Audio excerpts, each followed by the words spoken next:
Hello guys, Raiganj থেকে ভুট্টা load করেছি গোলাপবাগের। তো তাড়াতাড়ি পৌঁছাতে পারলে খালি হয়ে যাবে। এখন টুনিদিঘি পার করছি। তো গোলাপবাগে 11টার দিকে পৌঁছাতে পারলে গাড়িটা তাড়াতাড়ি খালি হয়ে যাবে। খালি হয়ে গেলে ওখান থেকে আবার লোড করব টুনিদিঘির মাল লোড করব আবার গোলাপবাগ থেকে। যদি কিছু মাল পাওয়া যায় তো ভালো হবে।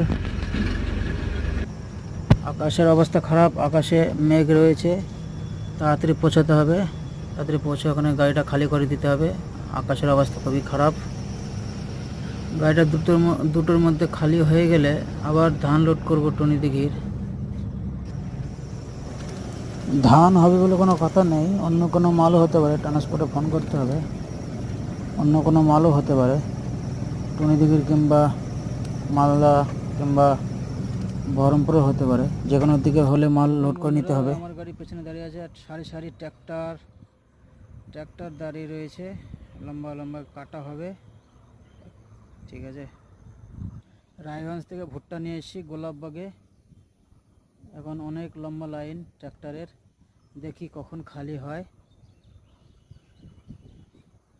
খালি হতে হতে দুপুর কিংবা বিকাল হয়ে যেতে পারে। বন্ধুরা, এটা আমার গাড়ি 9051 WB57C 9051।